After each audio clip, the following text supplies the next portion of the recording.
കർത്താവിൻ്റെ പരിശുദ്ധ നാമം വാഴ്ത്തപ്പെടുമാറാകട്ടെ.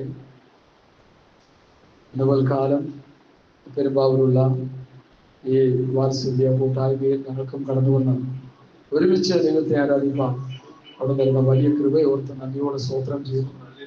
മൊബൈൽ ഫോണുകളെല്ലാം ഞാൻ എൻ്റെ mobile phone don't disturb option ഇട്ടിരിക്കും.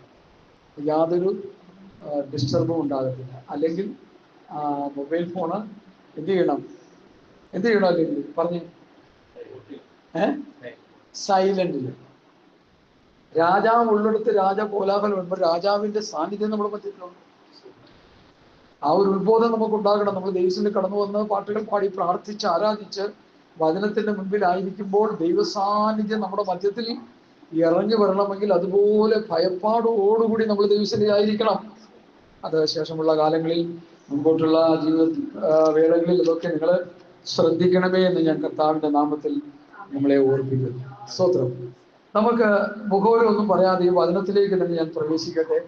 സ്തോത്രം. ഏകദേശം 1.25 മണിക്കൂറേ ഉള്ളൂ. അതിനുള്ളിൽ ഈ ദൈവവചനത്തിൽ നിന്ന് നമുക്ക് ഒത്തിരി കാര്യങ്ങൾ പഠിച്ചെടുക്കാനുണ്ട്. ഈ വായിച്ച വേദഭാഗം തന്നെ 3 ദിവസത്തെ സെമിനാറിനെടുക്കാനുള്ള ക്ലാസ് എടുക്കാനുള്ള വാക്യങ്ങളാണ്. ഇതൊക്കെ എത്ര അതുപോലെ വിഷയങ്ങളാണ് ഈ വചനത്തിൽ ഉള്ളടക്കം ചെയ്തിരിക്കുന്നത്. എഫേസ്യ ലേഖനം 5-ാം അധ്യായത്തിന്റെ 1 മുതൽ 21 വരെയുള്ള വാക്യങ്ങളാണ് ഇന്നത്തെ ധ്യാനത്തിനായിട്ട് വായിച്ചത്. എഫേസ്യ ലേഖനം മുഖവുരമായി പറഞ്ഞാൽ ലേഖനങ്ങളുടെ റാണി എന്ന് ബൈബിൾ കോളേജിൽ നമ്മൾ പഠിക്കുന്നില്ലേ. ലേഖനങ്ങളുടെ റാണി. റാണി എന്ന് പറഞ്ഞാൽ എന്താ അർത്ഥം? ഏറ്റവും പ്രധാനപ്പെട്ട വ്യക്തിയാണ് ഉറുമ്പുകളുടെ ഇടയിലുള്ള റാണി. അങ്ങനെയെങ്കിൽ വേദപുസ്തകത്തിലെ ഏറ്റവും പ്രധാനപ്പെട്ട ഒരു ദൈവവചന തിരുവഴുത്താണ് എഫേസ്യ ലേഖനം. സ്തോത്രം. അത് ആഴത്തിൽ പഠിക്കുകയും ഗ്രഹിക്കുകയും ചെയ്യുന്നവർക്ക് മനസ്സിലാക്കാനായിട്ട് കഴിയും. സ്തോത്രം.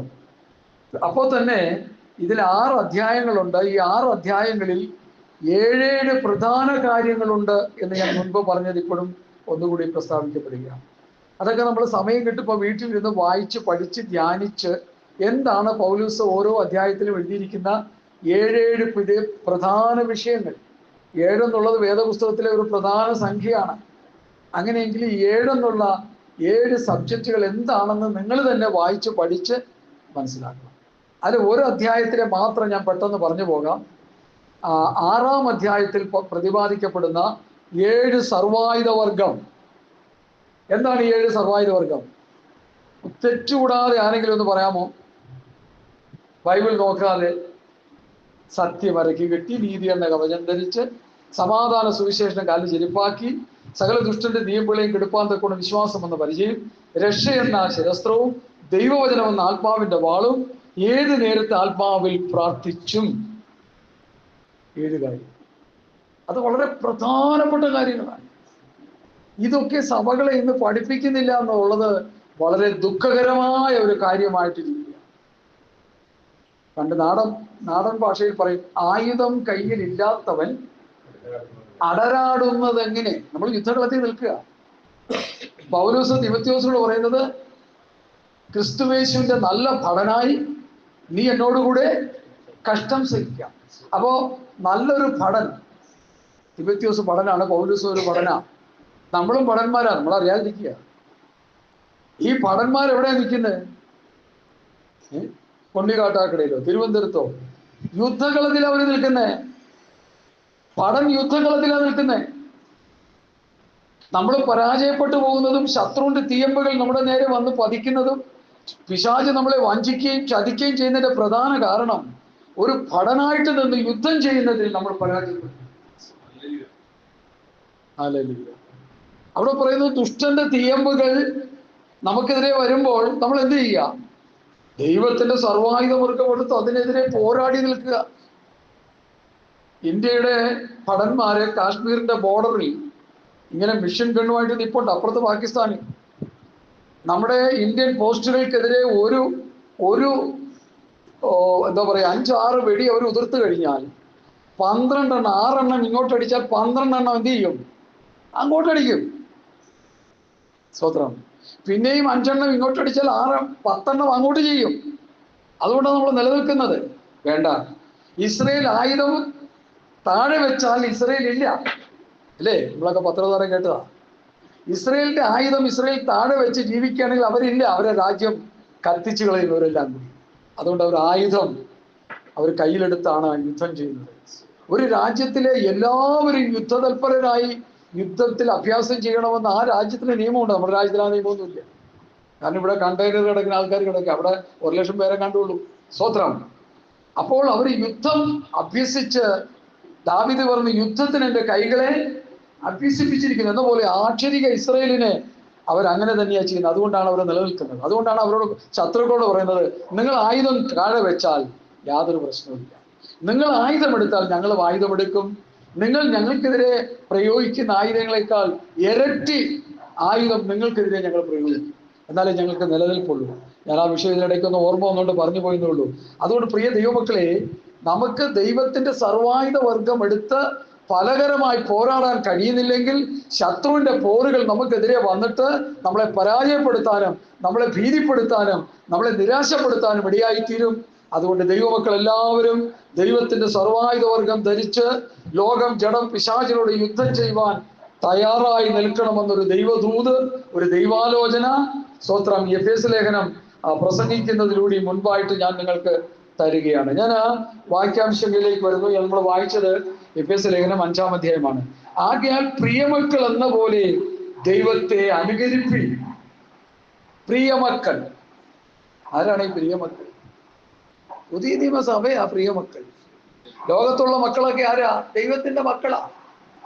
ഇന്ന് കാണുന്ന ലോകത്തുള്ള എല്ലാ ജാതി മതസ്ഥരും, എല്ലാ വർഗങ്ങളും, ഏതൊക്കെ നിലയിലുള്ള ജാതി മതസ്ഥരോ രാഷ്ട്രീയ പാർട്ടിക്കാരോ, ഏത് കറുത്തവരോ വെളുത്തവരോ പണ്ഡിതരോ പാമരനോ കുചേലനോ കുബേരനോ ആരും ആയിക്കൊള്ളട്ടെ, ഏത് രാജ്യക്കാരനോ ഏത് ഗോത്രക്കാരനും ഏത് ഭാഷക്കാരനും ഏത് വംശക്കാരനും ആയിക്കൊള്ളട്ടെ, അവരെല്ലാം ആദാമ്യ സന്തതികളിൽ നിന്നുള്ളവരാണ്, ദൈവത്തിന്റെ മക്കളാണ്.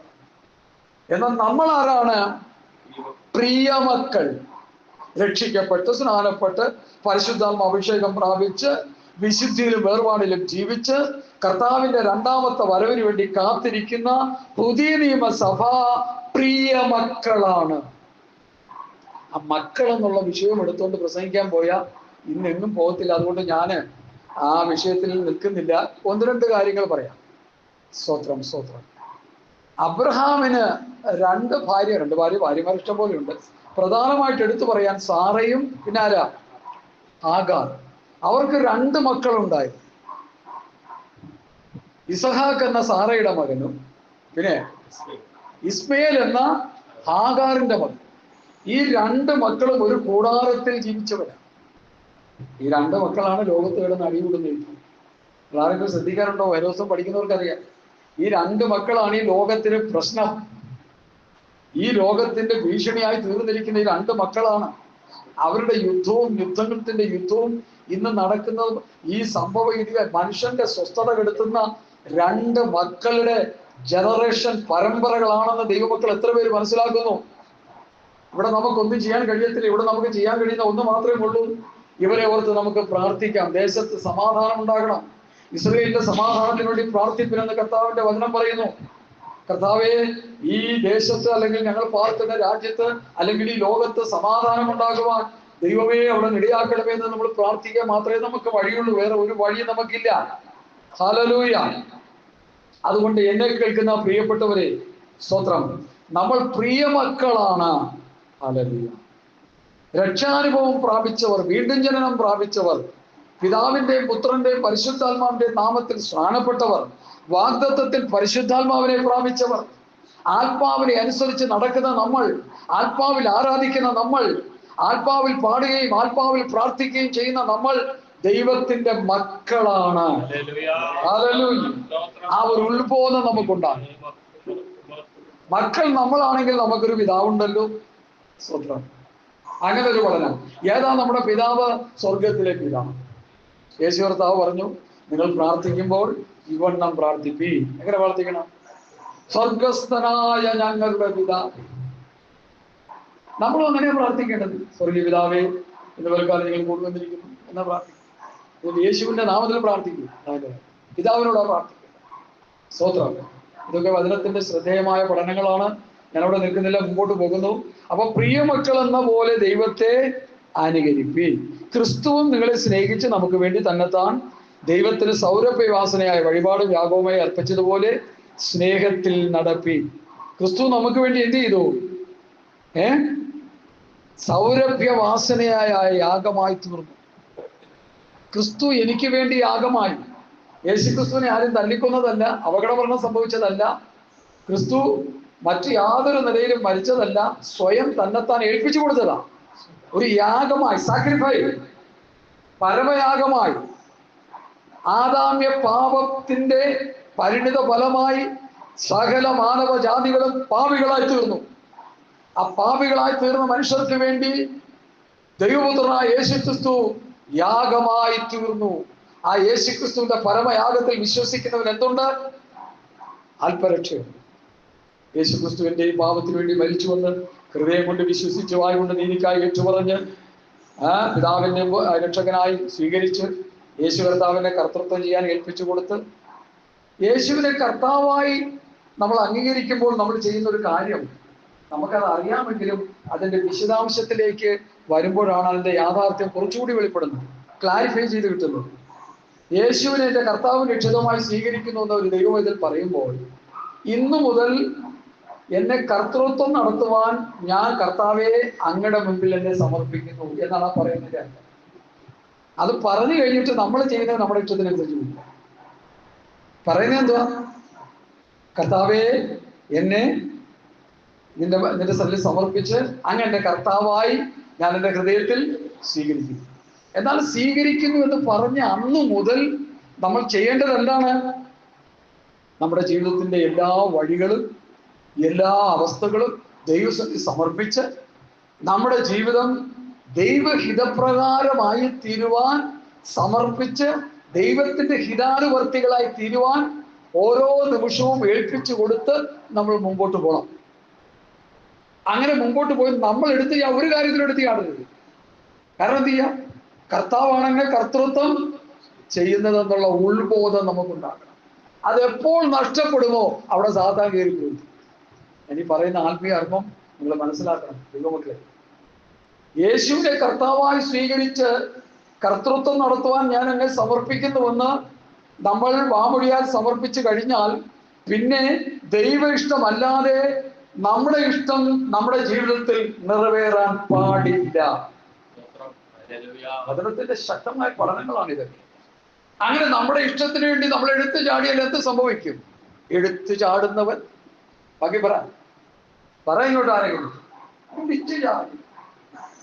എടുത്തു ചാടുന്നവൻ കുടിച്ചു ചാടുന്ന കേട്ടിട്ടില്ലേ? വെള്ളത്തിലേക്ക് എടുത്തു ചാടിയ നീ ധാരണോട് എടുത്തു ചാടിയ കുടിക്കുക എന്ന് പറഞ്ഞ പോലെ ഇതിലൊക്കെ ദൂതുണ്ട്. നിങ്ങൾ ഏറ്റെടുത്തോളം. ഞാൻ ഈ പറയുന്നത് ഐ എം ടെല്ലിംഗ് ട്രൂത്ത്, വചനത്തിന്റെ സത്യങ്ങളാണ്.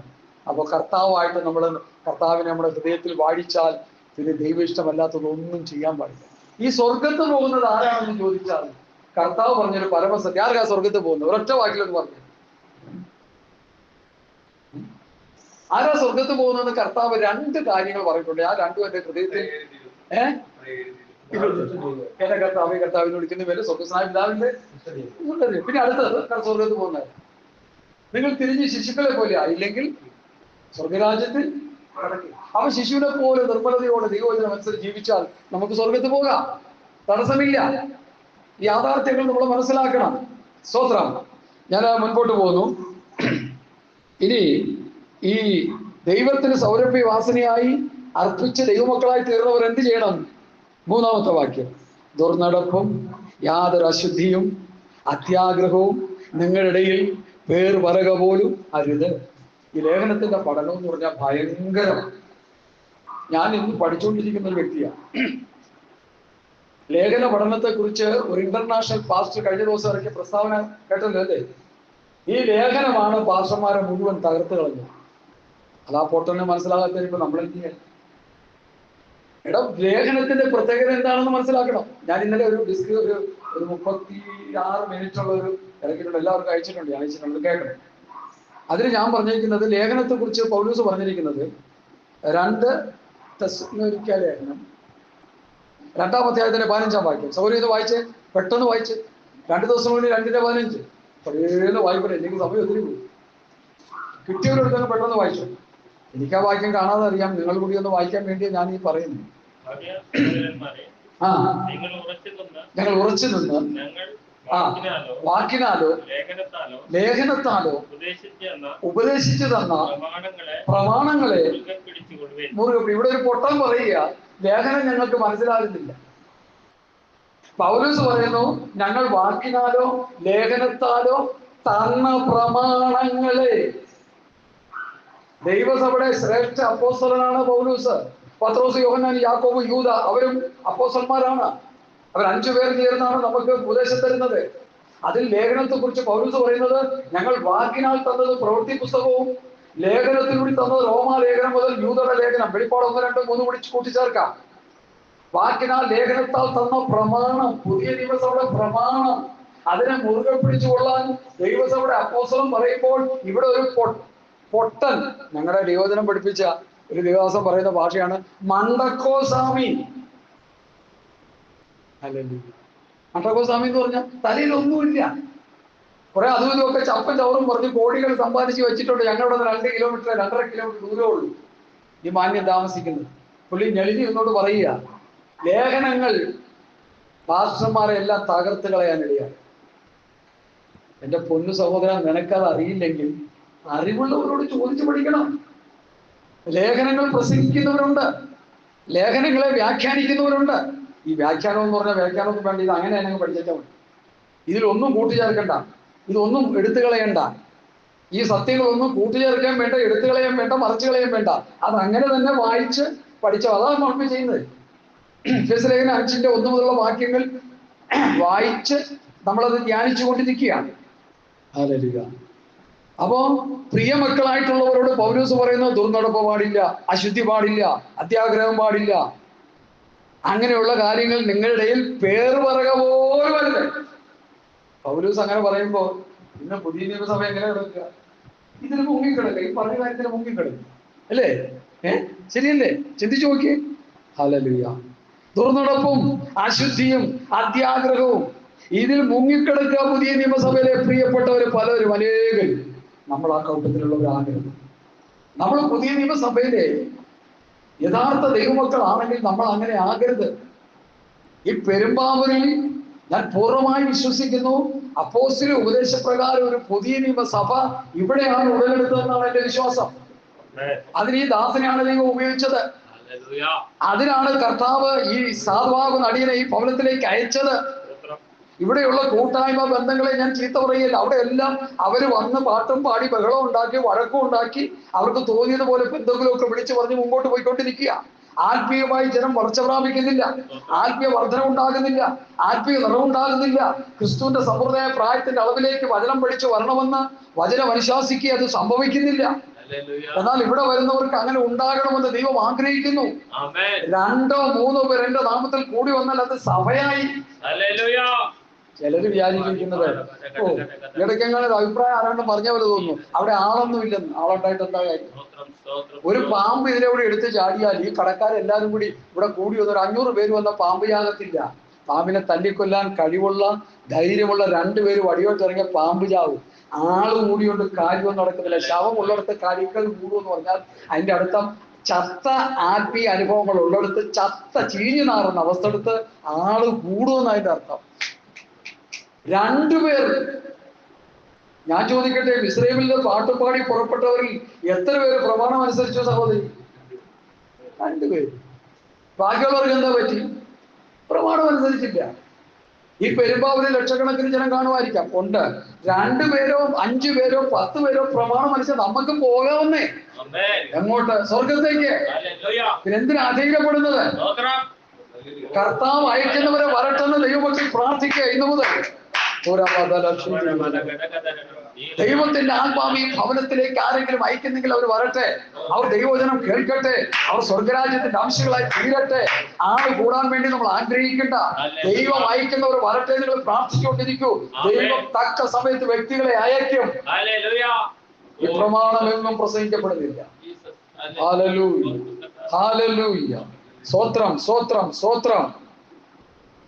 അപ്പോ പ്രിയമക്കളുടെ ഇടയിൽ സംഭവിക്കേണ്ടത് എന്താണ്? ദുർനടപ്പ് പാടില്ല, അത്യാഗ്രഹം പാടില്ല, അശുദ്ധി പാടില്ല, അതിന്റെ പേര് പറയാൻ പോലും പാടില്ല.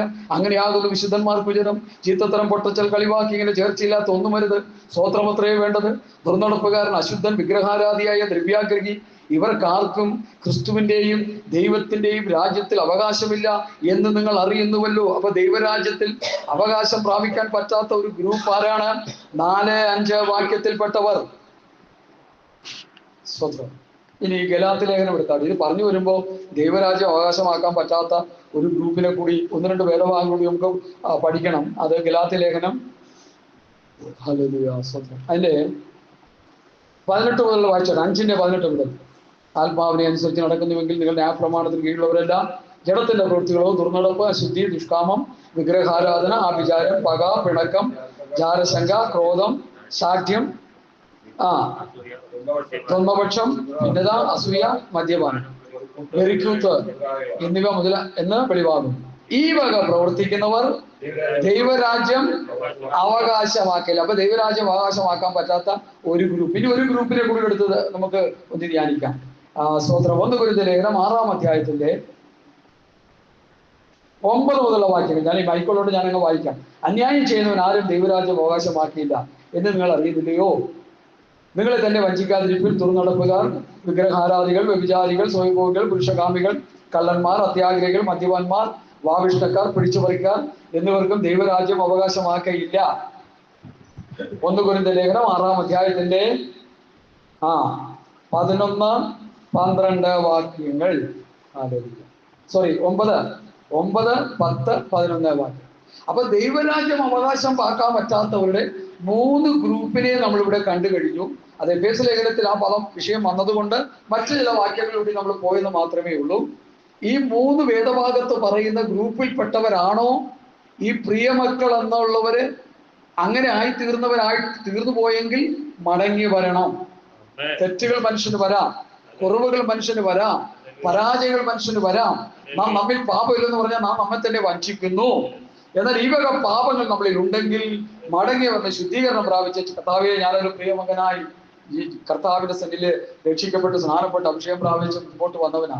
എന്നാൽ ഈ പാപങ്ങൾ എൻ്റെ ജീവിതത്തിൽ അല്ലറ ചില്ലറ പാപത്തിന്റെ സ്വഭാവങ്ങൾ വന്നുപോയി, എന്നോട് പൊറുക്കണമേ എന്ന് പറഞ്ഞ് ക്ഷമായാചനം ചെയ്ത് മടങ്ങി വരാൻ പുതിയ നിയമസഭയോട് ഞാൻ ദൈവാലോചന വിളിച്ചു പറയുന്നു. സ്തോത്രം, സ്തോത്രം, സ്തോത്രം, സ്തോത്രം, സ്തോത്രം, സ്തോത്രം, സ്തോത്രം. ഇനി അതിന്റെ 6-ാമത്തെ വാക്യം വായിക്കാം. വ്യർത്ഥ വാക്കുകളാൽ ആരും നിങ്ങളെ ചതിക്കും. ചിലരൊക്കെ ചില വ്യർത്ഥ വാക്കുകൾ പറയുമ്പോൾ നമുക്ക് തോന്നും അതൊക്കെ സത്യമാണ്. അതിന്റെ പിന്നെ ചതിയുണ്ട്. അജയോ ശ്രദ്ധിച്ചോണം കേട്ടോ. പലരും പലതുമൊക്കെ പറയും. നമ്മുടെ സിമ്പതി പഠിച്ചു പറ്റാനായിട്ട് പലരും പലതുമൊക്കെ പറയും. പക്ഷെ അതിന്റെ പിന്നിൽ എന്തുണ്ട്? ചതിയുണ്ട്. ചതി, ചതി, ചതി. സർപ്പം ഹവ്വായെ ഉപായത്താൽ ചതിച്ചതുപോലെ ക്രിസ്തുവിനോടുള്ള ഏകാഗ്രതയും നിർമ്മലതയും വിട്ട് നിങ്ങളുടെ ഹൃദയം വഷളായി പോകുമോ എന്ന് ഞാൻ ഭയപ്പെടുന്നു. നമ്മൾ പുതിയ നിയമസഭയാ, നിർമ്മല കന്യകയാണ് എന്നാണ് പുതിയ നിയമസഭയെ കുറിച്ച് അപ്പോസ്തലൻ പഠിപ്പിക്കുന്ന പഠനം. നിർമ്മല കന്യക. ഈ നിർമ്മല കന്യകത്വം നഷ്ടപ്പെടാതെ കർത്താവിന്റെ വരവ് വരെ വിശുദ്ധിയോടെ നിർമ്മലതയോടെ ജീവിക്കേണ്ട ഉത്തരവാദിത്വം ആർക്കുണ്ട്? നിർമ്മല കന്യകയായ പുതിയ നിയമസഭയ്ക്കുണ്ട്. ആ നിർമ്മലതയുടെ അനുഭവം മാറി വഷളത്വത്തിലേക്ക് പോയാൽ എന്ത് പറ്റും? 6-ാം അധ്യായത്തിൽ ഭൂമി വഷളായപ്പോൾ ദൈവം എന്ത് ചെയ്തു? എല്ലാത്തിനെയും കശാപ്പ് ചെയ്യാനായിട്ട് പരിപാടി ഇട്ടു അല്ലേ? ജലപ്രളയം കൊണ്ട് എല്ലാത്തിനെയും നശിപ്പിച്ചു കളയാനായിട്ട് ദൈവം പദ്ധതി ഇട്ടു. അപ്പൊ വഷളത്വത്തിലേക്ക് പോകുന്നവനെ ദൈവം ഒരിക്കലും വെച്ചുകൊണ്ടിരിക്കില്ലെന്ന് നമ്മൾ മനസ്സിലാക്കി. ഇന്ന് പലരും വഷളത്വത്തിൽ പോയിക്കൊണ്ടിരിക്കുക. അവരെയൊക്കെ ദൈവം കശാപ്പ് ചെയ്യുന്ന ഒരു സമയം വന്നുകൊണ്ടിരിക്കുക. അതാണ് കർത്താവിന്റെ വരവിൽ സഭ എടുക്കപ്പെട്ടതിന് ശേഷം അവരെല്ലാം യെഹൂദന്റെ കയ്യിലോട്ട് വിട്ടുകൊടുക്കും. അതാണ് കശാപ്പ് ചെയ്യുന്നത്. അവനത് ചെയ്തോളും.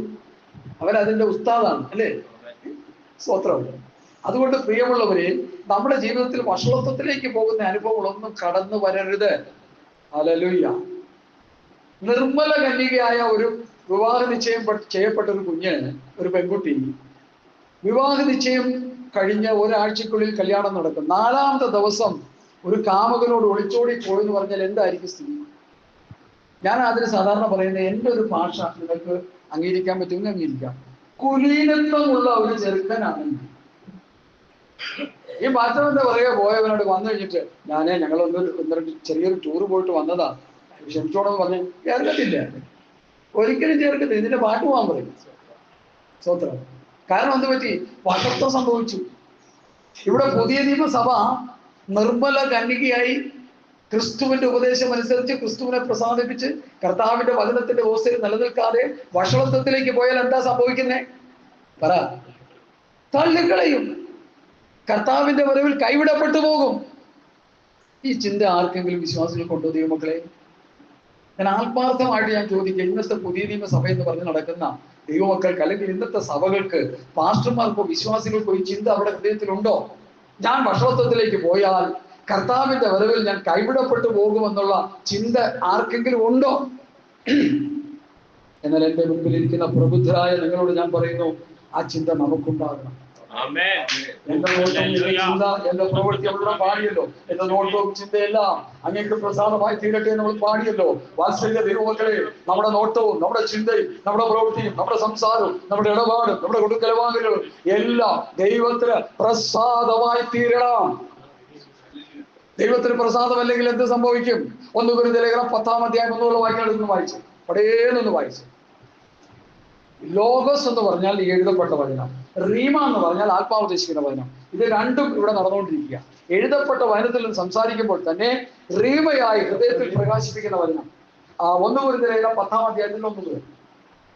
സഹോദരന്മാരെ, നമ്മുടെ പിതാക്കന്മാരെല്ലാം മേഘത്തിൻ കീഴിലായിരുന്നു.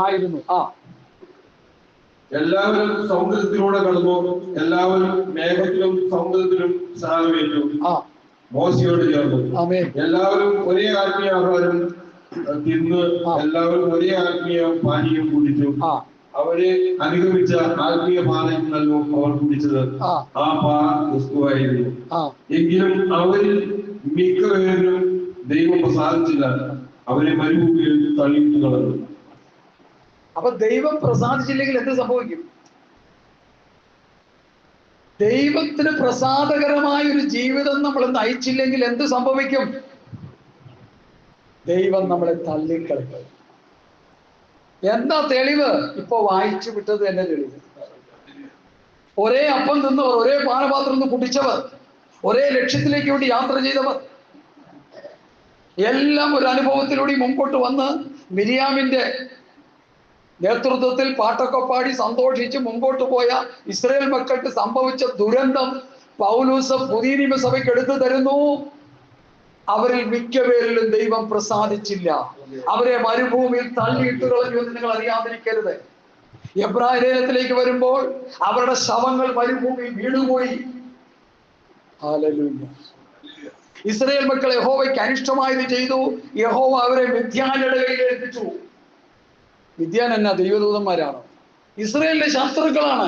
അവർ ഇസ്രായേലിനെ പീഡിപ്പിച്ചു, വർഷങ്ങളോളം പീഡിപ്പിച്ച് അവരുടെ വസ്തുവകളും അവരുടെ എന്താ പറയാ അവർ വിതയ്ക്കുമ്പോൾ മിദ്യാന്യർ വന്ന്, ശത്രുക്കൾ വന്ന് അത് കൊയ്തെടുത്തോണ്ട് പോകും, വില നശിപ്പിച്ചു കളയും.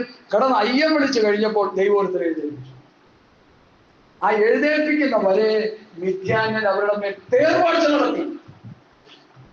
ഇതൊക്കെ ദൈവമക്കളും പഠിച്ച് മനസ്സിലാക്കേണ്ട കാര്യമില്ല. ഹല്ലേലൂയ, ഹല്ലേലൂയ, സ്തോത്രം, സ്തോത്രം. വ്യർത്ഥവാക്കുകളാൽ ആരും നിങ്ങളെ ചതിക്കരുത്. ഈ വക നിമിത്തം ദൈവകോപം അനുസരണം കെട്ടവരുടെ മേൽ വരുന്നു. നിങ്ങൾ അവരുടെ കൂട്ടാളികൾ ആകരുത്. ഹല്ലേലൂയ. ഞാൻ പെട്ടെന്ന് മുമ്പോട്ട് പോയി, എനിക്ക് ഫോക്കസ് ചെയ്യാനുള്ള വിഷയം വേറൊരു സബ്ജക്റ്റാണ്. അതുകൊണ്ട് ഞാൻ പെട്ടെന്ന് വേണ്ടി അടുത്ത വാക്യം ഒന്ന് വായിച്ചാട്ടെ. എൻ്റെ 8-ാം വാക്യം. മുമ്പ് നിങ്ങൾ ഇരുളായിരുന്നു, ഇപ്പോൾ കർത്താവിൽ വെളിച്ചമാകുന്നു. കർത്താവിന് പ്രസാദമായത് എന്തെന്ന് പരിശോധിച്ചുകൊണ്ട് വെളിച്ചത്തിലുള്ളവരായി നടന്നു. അവിടെ നിൽക്കട്ടെ. മുമ്പ് നിങ്ങൾ ഇരുളായിരുന്നു.